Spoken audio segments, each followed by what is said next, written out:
بسم الله الرحمن الرحيم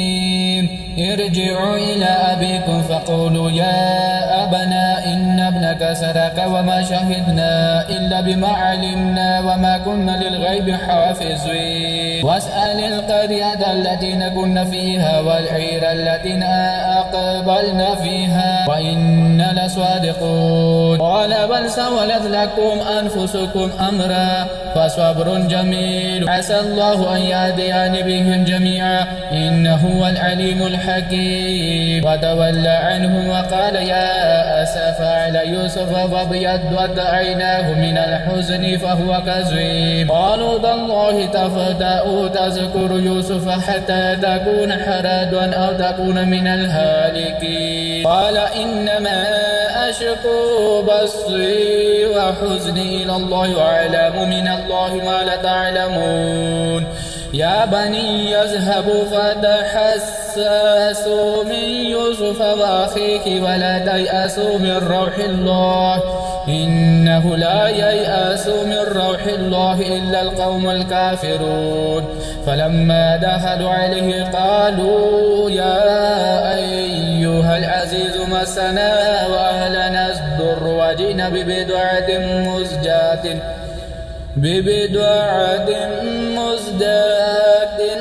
فأوف لنا الكيل وتصدق علينا إن الله يجزي المتصدقين قال هل علمتم ما فعلتم بيوسف وأخيه إذ أنتم جاهلون قالوا أئنك لأنت يوسف قال أنا يوسف وهذا أخي قد من الله علينا إنه من يتقي ويصبر فإن الله لا يضيع أجر المحسنين قالوا تالله لقد آثرك الله علينا وإن كنا لخاطئين قال لا تثريب عليكم اليوم يغفر الله لكم وهو أرحم الراحمين اذهبوا بقميصي هذا فألقوه على وجه أبي يأت بصيرا وأتوني بأهلكم أجمعين ولما فصلت العير قال أبوهم إني لأجد ريح يوسف لولا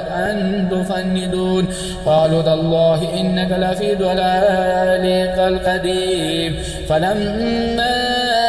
أن جاء البشير ألقاه على وجهه فارتد بصيرا قال لم أقل لكم إني أعلم من الله ما لا تعلمون قالوا يا أبنا استغفر لنا ذنوبنا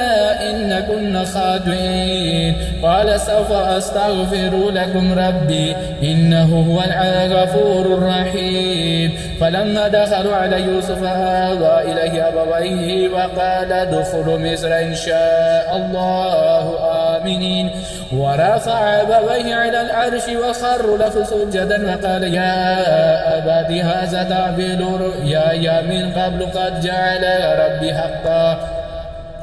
وقد أحسن بي إذ أخرجني من السجن وجاء بكم من البدو من بعد أن نزغ الشيطان بيني وبين إخواتي إن ربي لطيف لما يشاء إنه هو العليم الحكيم ربي قد آتيتني من الملك وعلمتني من تأويل الأحاديث فاطر السماوات والأرض أنت ولي في الدنيا والآخرة توفني مسلما وألحقني بالصالحين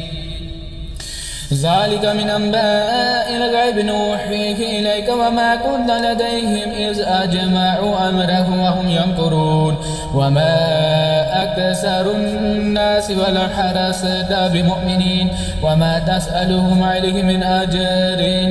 إن هو إلا ذكر للعالمين وكأي من آيات في السماوات والأرض يمرون عليها وهم عنها معرضون وما يؤمن أكثرهم بالله إلا وهم مشركون أفأمنوا أن تأتيهم غاشية من عذاب الله أو تأتيهم الساعة بغتة وهم لا يشعرون قل هذه سبيلي أدعو إلى الله على بصيرة أنا ومن اتبعني وسبحان الله وما أنا من المشركين وما أرسلنا من قبلك إلا رجالا نوحي إليهم من أهل القرى أفلم يسيروا في الأرض فينظروا كيف كان عاقبة الذين من قبلهم ولدار الآخرة خير للذين اتقوا أفلا تعقلون حتى إذا استيأس الرسل وظنوا أنهم قد كذبوا جاءهم نصرنا ونجي من نشاء ولا يرد